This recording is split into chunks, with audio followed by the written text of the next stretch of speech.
3월 3일 맥천이 성경읽기 출애굽기 14장, 욥기 32장, 누가복음 17장, 고린도후서 2장입니다. 오늘 새벽에는 고린도후서 2장 말씀 함께 보았고, 오늘 저녁에는 출애굽기 14장 말씀 우리 함께 보고 기도하십시다.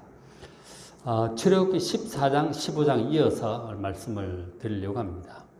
이것은 이제 애굽을 탈출한 이스라엘 백성들이 홍해 바다를 건너가는 장면이에요. 홍해 바다를 이제 건너가게 된 것은 원래 하나님의 계획이었어요. 출애굽기 14장 1절 보시면 여호와께서 모세에게 말씀하여 이르시되 이스라엘 자손에게 명령하여 바알스본 맞은편 바닷가에 장막을 치게 하라 그러셨어요. 그러니까 출애굽을 해서 바닷가 쪽으로 하나님께 가라고 그러신 거예요.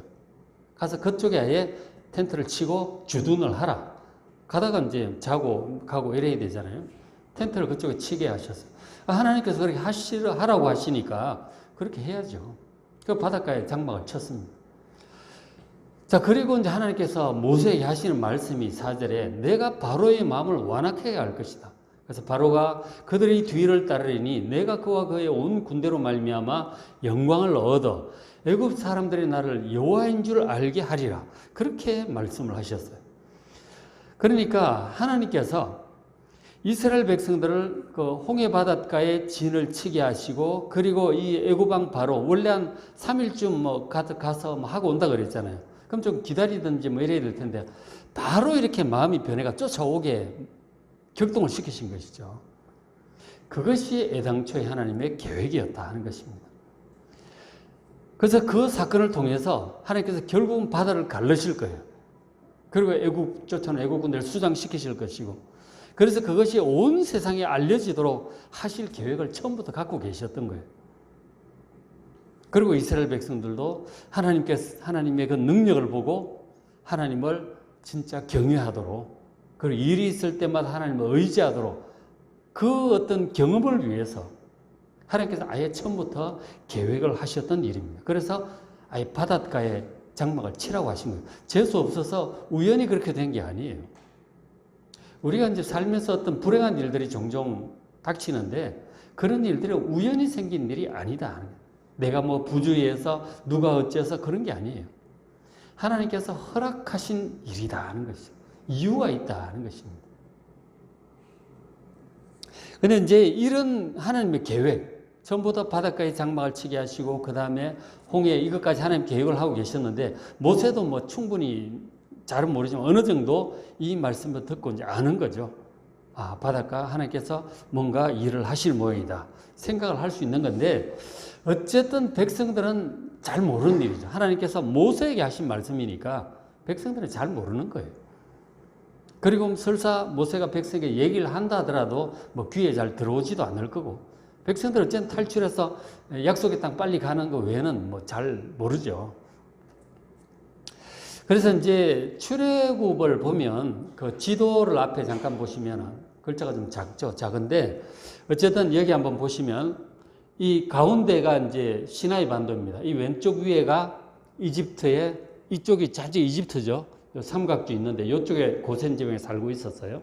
이렇게 했었고, 여기가 시나이 반도 있고 여기 위쪽이 이스라엘입니다. 이게 사해바다, 갈릴리 호수에 있잖아요. 요단강. 자, 그래서 여기 출애굽을 해가지고 이렇게 내려와서 이쪽 바닷가에 진을 치게 된 거죠. 그래서 여기서 이제 바다를 건너가게 되는 일이 생긴 건데, 그래서 어쨌든 바다를 건너서 남쪽으로 쭉 가면 저 아래쪽에 시내산이 있고, 그래서 쭉 올라가서 이렇게 되는 겁니다. 그러니까 출애굽의 경로가 이제 대략 저렇게 되어 있다는 사실을 아시고 보시면 좋겠어요. 그래서 바닷가에 어쨌든 장막을 쳤어요. 하나님 하라고 하셨으니까. 자, 그런데 이제 막상 바닷가에 장막을 치고 있는데 애굽 군대가 쫓아오는 거예요. 얼마나 겁나겠어요? 14장 10절에 바로가 가까이 올 때에 이스라엘 자손이 심히 두려워하여 여호와께 부르짖습니다. 하나님 살려주십시오. 큰일 났습니다. 그러고 그렇게 하고 그러면서 하나님께 기도를 하는 것 같은데, 또 이제 보면 11절에 그들이 또 모세에게 얘기를 합니다. 당신이 우리를 이끌어내어 이 광야에서 죽게 하느냐? 지금 우리 도망갔다고 바로가 쫓아오면 우리 다 죽는 거 아니냐? 우리를 죽이려고 지금 이끌어냈느냐? 막 이제 지도자를 원망을 하는 거죠. 그리고 또 하는 말이 12절에 우리가 애굽에서 당신에게 이런 말이 그런 얘기를 했다는 거예요. 우리를 내버려 둬라. 우리가 애굽 사람을 그대로 섬기겠다. 뭐 탈출, 뭐 약속의 땅 그런 거 필요 없다. 그냥 여기서 이렇게 사는 게 아니라 무슨 광야를 그 나가서 어떻게 그 험준한 광야를 어떻게 할 거며 약속의 땅 정복이 뭐 쉬운 일이냐 이거죠. 사람 살고 있을 텐데. 아, 싫다. 그렇게 말하는 사람도 상당히 있었던 거죠. 모세가 이제 하나님 말씀을 얘기하고 했더니 대부분의 이제 주요한 이제 전체적으로는 이제 하나님께 감사하고 하나님 믿고 이제 따라 나선 거죠. 그러나 반대파들이 늘 있는 거예요. 그리고 그 반대파들이 하는 얘기죠. 우리를 왜 이끌어? 일이 있을 때마다 그런 사람들 목소리가 높아지는 거죠. 왜 우리를 죽게 하느냐? 그냥 살겠다고 하는데 내버려 두라고 하지 않았느냐? 이제 원망, 후회, 뭐 이런 것들이 막 쏟아져 나오는 것이죠. 지금 이제 그 하나님의 기적과 같은 능력으로 애굽을 탈출을 했잖아요. 그리고 이제 광야를 통과해서 약속의 땅 갈 거라고요. 가면 정말 좋은 곳이에요. 젖과 꿀이 흐르는 땅이고 자유가 있고 압제자가 없고 정말 자유롭게 풍요롭게 안정되게 살 수 있는 곳이에요. 정말 좋은 것입니다. 하나님께서 그것을 계획하시고 지금 일을 시작하신 거 아니에요? 출애굽을 했고 그래서 첫 관문의 홍해바다 앞에서 이런 일을 만난 거란 말이에요. 지금 우리가 하나님을 믿고 따를 때 이와 같이 하나님의 어떤 계획 속에서 일시적으로 이런 두려운 상황이 전개될 수 있습니다. 하나님이 그렇게 하셔요. 우리가 다 이해하지 못할지라도 제자들이 예수님을 모시고 갈릴리 호수를 건너가다가 폭풍우를 만나잖아요. 예수님 함께 계시는데도 그런 일이 생긴다니까. 하나님하고 함께 가니 좋은 일만 생길 줄 알죠. 그렇지 않습니다. 이 세상은 광야예요. 파도도 치고 뭐 가뭄도 오고 적군도 오고 그렇게 하는 거예요, 원래. 근데 하나님 믿으면 다 괜찮아요. 하나님께서 다 생각을 하시고 하고 계시기 때문에 어떤 일이 생길지라도 놀라지 말고 두려워하지 마시기 바랍니다. 지금 이 백성들은 아직 하나님께 대한 경험이 적어서 엄청 이제 두려워하는 것이죠. 두려우니까 원망도 하고 후회도 하고 뭐 싸우기도 하고 이제 그런 일이 벌어지는 거죠. 뭐 하나님께 대한 믿음이 부족할 때는 어쩔 수 없어요. 하나님 믿어야 이거를 좀 잘 차분히 극복을 하지. 하나님께 대한 믿음이 부족하면 그냥 두려움과 의심과 원망 막 이런 일들이 벌어지게 되는 거죠. 믿음이 약하니까 뭐 어쩔 수 없습니다. 그래서 점점 이제 좋아지겠죠. 하나님 겪어가면서 믿음이 좋아질 텐데. 그래서 믿음이 아주 어린 그들에게 모세가 이렇게 말을 합니다. 14장 13절 모세가 백성에게 말합니다. 너희는 두려워하지 말고 가만히 서서 여호와께서 오늘 너희를 위하여 행하시는 구원을 보라. 두려워하지 말라는 거죠. 전능하신 하나님 계시고 계획을 가지시고 지금 잘하고 계시니까 두려워하지 말라. 그리고 너희들이 이 사태를 극복하기 위해서 너무 애쓸 필요 없다. 가만히 서서 하나님께서 너희를 위하여 행하시는 구원을 지켜보라. 경험하라. 그렇게 권면을 합니다. 이것은 모세는 하나님께 대한 믿음이 지금 가장 좋은 사람이에요. 그래서 하나님 뜻도 알고 있고 걱정하지 말라는 거죠. 하나님께서 너희를 위하여 놀라운 구원을 행하실 것이다. 오히려 기대하라. 그렇게 말씀을 합니다. 그러면서 또 하는 말이 너희가 오늘 본 애굽 사람, 이 애굽 사람이 지금 누구예요? 자기들 죽이려고 쫓아낸 애굽 군대잖아요. 엄청나게 두렵습니다. 그런데 이런 사람을 영원히 다시 보지 못할 것이다. 하나님께서 이 사람들 처단할 것이다. 그리고 너희들을 구원할 것이다. 걱정하지 말라. 그렇게 모세가 백성들에게 권면합니다. 하나님을 믿으라. 두려워하지 말라. 평안하라. 그렇게 말씀을 했어요. 그러니까 여기서 믿음이 좋은 모세와 하나님께 대한 믿음이 부족한 백성들이 그 태도와 마음이 확 차이가 나죠. 여러분 어느 쪽에 가깝습니까?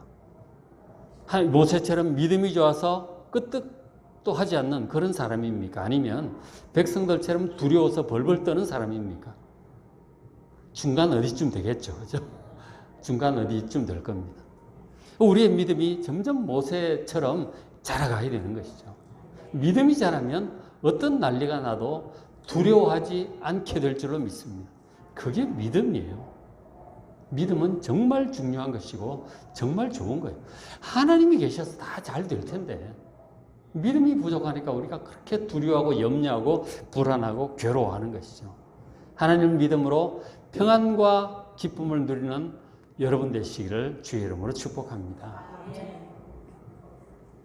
자, 그렇게 하시더니 이제 일이 어떻게 되었느냐면 하나님께서는 이런 일을 하셨어요.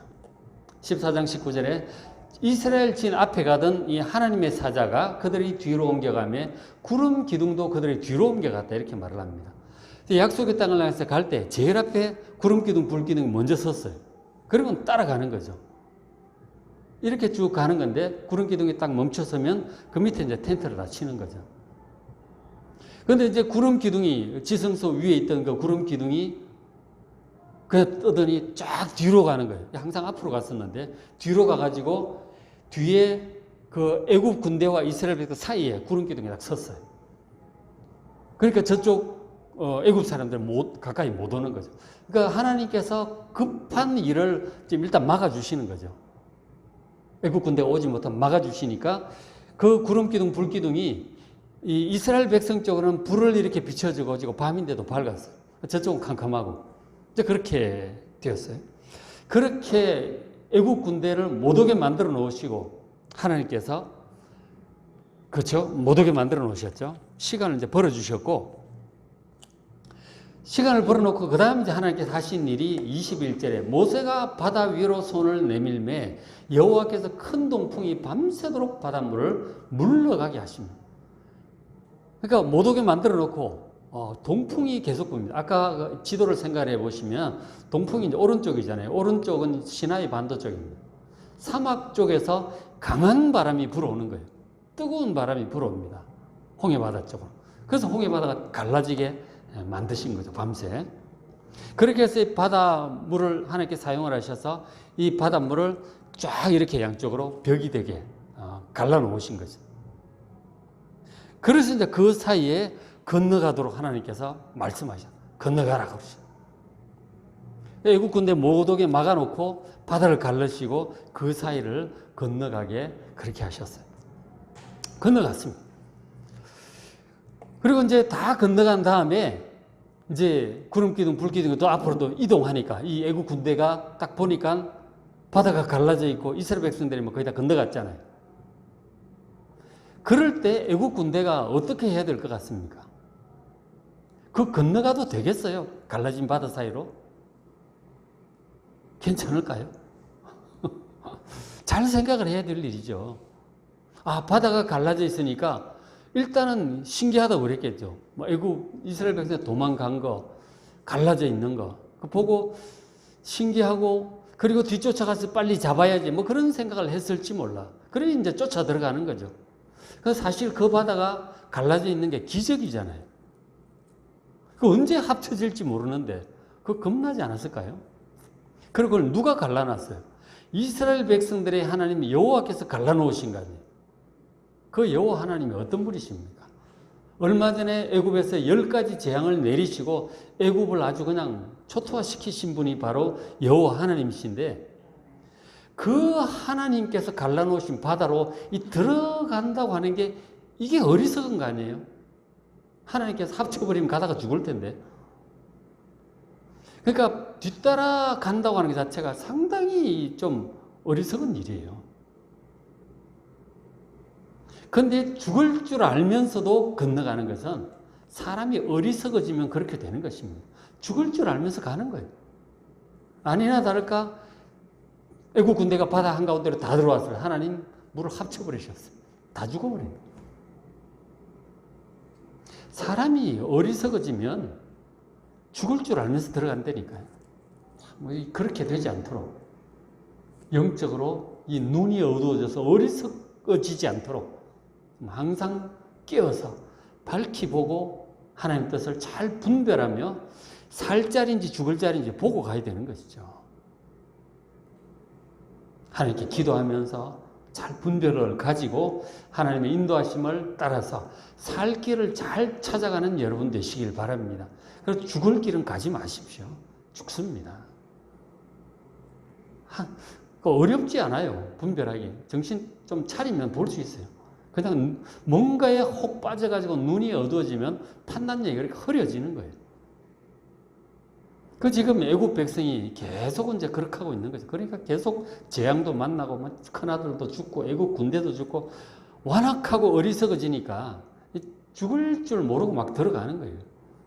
참, 우리의 영적인 눈이 항상 밝게 보고, 바른 길을, 살 길을, 축복의 길을 따라 주님을 잘 따라가는 여러분 되시길 바랍니다. 자, 그렇게 됐잖아요. 그렇게 이제 그 다음 9절 26절에 여호와께서 모세에게 이르시되 내 손을 바다 위로 온 내물이라 물이 애굽 사람들과 그들의 병거들 마병 위에 다시 흐르게 하라. 하나님께서 그렇게 하라고 하시니까 모세도 딱 그렇게 하는 거예요. 그렇게 했더니 28절에 물이 다시 흘러서 바닷물이 다시 합쳐진 거죠. 병거들 기병들 덮대 그들의 뒤를 따라 바다에 들어간 바로의 군대를 다 뒤엎어 버렸어요. 하나님의 백성들을 공격하여 다시 죽이거나 압제하려고 했던 애국 군대, 그 완악하고 악한 애국 군대를 하나님께서 다 수장시켜 버리셨어요. 하나님의 심판이죠. 하나님의 심판이었습니다. 자, 이렇게 해서 이스라엘 백성들은 무사히 홍해바다를 건너갔어요. 뒤따르던 애국 군대는 수장되었고, 이제 더 이상 바로의 군대는 애국 이스라엘 백성을 쫓아올 생각도 이제 못하는 것이죠. 3일길 하고 간다 이랬었는데 이제 더 이상 쫓아올 생각도 못하고 이스라엘 백성들도 바다를 건너서는 이제 완전히 이제 되돌아올 수 없는 길을 건너간 거예요. 이제 무조건 앞만 보고 약속의 땅을 향해 가야 돼요. 그런데도 이스라엘 백성은 조금만 힘만 들어도 자꾸 돌아가려고 그러죠. 그러면 안 되는 거죠. 앞만 보고 약속의 땅을 향해 중단 없는 전진을 하는 여러분 되시길 바랍니다. 그렇게 가는 거죠. 그래서 이스라엘 백성들이 하나님의 은혜로 기적과 같이 홍해바다를 건넜어요. 그러고 나서니 어떨까요? 너무너무 기쁘고 감사하죠. 너무너무 기적도 신기하고 그 애국 군대 때문에 다시 붙잡혀가서 노예가 되든지 죽든지 할 건데 그 위기를에서 건져 나온 것도 감사하고 쫓아오던 애국 군대 죽은 것도 통쾌하고 걱정거리가 완전 해방이에요. 이제 완전 해방이 된 것이 너무 기뻐서 찬양이 나옵니다. 그게 출애굽한 그 홍해바다 갈란 것이 출애굽 14장, 15장은 하나님께 대한 감사 찬양이에요. 전부 이 기적을 맛보고 구원을 맛보고 감사 찬양이 막 터져 나옵니다. 그게 출애굽기 15장입니다. 15장 1절 이때 모세와 이스라엘 자손이 여호와께 노래하니 내가 여호와를 찬송하리니 그는 높고 영화로우시며 말과 그 탄 자를 바다에 던지셨음이로다. 이 쫓아오는 애국 군대를 다 수장시켜 버리신 그 하나님께 높고 영화로우신 하나님께 기쁨으로 찬양을 합니다. 그렇게 찬양하라. 그리고 또 3절에 여호와는 용사시니 여호와는 그의 이름이시로다. 그가 바로의 병거 그의 군대를 바다에 던지시니 최고의 지휘관들의 홍해에 잠겼다. 저 용사, 군대, 지휘관, 군대 이런 말들이 있죠. 이게 전쟁을 얘기하는 용어들이잖아요. 전쟁 상황에서 하나님께서 용사이시고 대장이고 장군이심을 믿으시기 바랍니다. 하나님이 용사시라니까요. 우리 인생의 삶이 전쟁이고 또 영적인 전쟁이기도 해요. 이 전쟁에서 우리의 대장이 바로 저 애국 군대를 멸망시키고 승리하는 바로 여호와 하나님, 우리의 용사, 우리의 장군이신 여호와 하나님을 믿으시기 바랍니다. 그런 거예요. 하나님이 용사예요. 그래서 우리가 영적인 전쟁이든 인생의 전쟁이든 우리의 대장 대신 여호와 하나님 믿으시고 결코 두려워하지 마시기 바랍니다. 장수가 뛰어나면 걱정할 거 없어요. 지략도 뛰어나고 그렇잖아요. 그죠? 용사이신 하나님 믿고 어떤 전쟁 상황에도 여러분 두려워하지 않고 믿음으로 승리하는 여러분 되시길 바랍니다. 그러면서 또 이런 찬양이 또 나오고 있죠. 찬양 11절에 보면 더 중요한 부분 보면 여호와의 신중에 주와 같은 자가 누구니까? 당시 신들이 많아요. 애굽에도 뭐 태양신에 라도 있고 뭐 무슨 신 뭐 많습니다. 그런 신들 중에 주 여호와 하나님과 같은 분이 없다 하는 거죠. 이 바다를 가르고 막 이런 하나님이 없는 거예요. 그런 이제 찬양이 막 나오고 저 이제 11절에 그 고백이 진짜 마음속에 잊혀지지 않고 남아 있다면 우상 안 섬기겠죠. 다른 신을 절대 안 섬길 겁니다. 근데 살면서 자꾸 잊혀져 가는 거예요. 그래서 우리가 늘 기도하고 말씀을 가까이 하고 이렇게 해야 하나님께 대한 기억이 희미해지질 않아. 하나님께 대한 기억이 희미해지면 걱정 근심에 빠지다가 뭐 어디에 좀 영험한 거 없나 그러고 절에 찾아가고 뭐 도사 찾아가고 뭐 이렇게 될 수 있는 거예요. 어디가 영험한가 그런 거 쫓아다니게 되는 거예요. 믿음이 떨어지면 그렇게 되는 거예요. 진짜 신중에 여호와 하나님 같은 분이 없음을 믿으시기 바랍니다. 그러면서 또 하나 14절에 여러 나라가 듣고 떨며 홍해바다 갈라지는 이 사건이 당시 그 일대 모든 그 민족들에게 다 소문이 이제 퍼져나가죠. 그 소문을 듣고 에돔의 두령들도 놀라고 모압의 영웅들도 떨림에 잡혀오고 야, 저 이스라엘 무시무시하다. 저 여호와 하나님이 함께하는 이스라엘 민족 무시무시하다. 두려움을 살아. 그리고 가나안 주민들도 낙담을 해요. 그러니까 홍해바다 갈라진 사건이 보통 사건이 아닌 거예요. 애굽도 완전히 수장됐지. 그러니까 이 소문에 일대 주변의 모든 민족들이 이제 여호와 하나님과 이스라엘 백성을 진짜 주목하고 두려워하게 되는 거예요. 나중에 이제 40년 후에 이스라엘 백성들 가나안 땅 들어가려고 이제 여호수아가 이제 정탐꾼들을 보내는데 보내보니까 그 여리고 사람들이 여호와 하나님이 이 홍해바다 갈라진 사건 다 알고 있어요. 굉장히 두려워 낙담하고 있습니다. 그걸 보게 돼요. 이제 그 영향력을 보게 되는 거죠. 그 사건 하나가 뭐 엄청난 그 사람들 뇌리 속에 기억을 남긴 거예요. 저 정도의 하나님 능력, 그 이미 주변의 일대 사람들이 다 이스라엘 백성들을 근데 두려워하는 그런 존재가 된 거예요. 그런 정도면 이제 가나안 땅 얼마든지 들어갈 수 있지 않겠어요, 그죠? 하나님의 그런 능력이고 확고한 뜻이면 들어가는 거죠. 그런데도 이스라엘 백성들이 가다가도 믿음 잡고 떨어지고 애굽 돌아가자 그러고 뭐 못 간다 그러고 우리는 메뚜기 떼다 그러고 믿음이 떨어지는 소리들을 하는 거죠. 그때마다 기억을 되살려야 될 게 저런 이제 홍해바다 사건 기억을 자꾸 떠올려야 되는 거예요. 하나님께서 우리에게 베풀어 주셨던 큰 은혜들이 있잖아요. 힘들 때마다 여러분 기억하시기 바랍니다. 그리고 믿음을 세우셔야 돼요. 그리고 그래서 최종적으로 17절에 주께서 백성을 인도하사 그들을 주의 기업의 산에 심으시리이다. 바로 시온산이고 바로 약속의 땅 가나안 땅을 말씀하는 것이죠. 지금 이제 막 출애굽했고 이제 바다 건넜지만 결국은 이제 약속의 땅에 들어갈 것이라고 하는 그 확신을 고백하고 있는 거잖아요. 이 믿음으로 끝까지 가야 되는 거예요. 끝까지 약속의 땅 정복하기까지. 근데 가다 뭐 힘들면 뭐 돌아가자 그러고 뭐 못 간다 그러고 뭐 어쩌고 저쩌고 막 이러면서 믿음이 떨어지는 이렇게 되면 안 되는 거예요. 그렇죠? 우리가 과연 어떻게 해야 될지 이스라엘 백성들처럼 자꾸 흔들거리고 뒤를 돌아보고 뭐 후회하고 뭐 싸우고 이래서는 안 된다 하는 거죠. 모세처럼 여호수아처럼 갈렙처럼 한결같이 그 약속을 바라보고 약속을 붙들고 약속의 땅을 소망하며 그 우리의 영원한 약속의 땅, 새하늘과 새 땅을 소망하고 우리의 대장 되시는 예수님 붙들고 모든 것들을 이기고 극복하고 두려워하지 말고 평안한 가운데 주님 믿고 동행함으로 나아가는 여러분 되시기를 주의 이름으로 축복합니다. 자, 오늘 맥신 성경 이렇게 출애굽기 14장, 욥기 32장, 누가복음 17장, 고린도후서 2장 말씀 잘 읽으시고 은혜 많이 받으시기 바랍니다.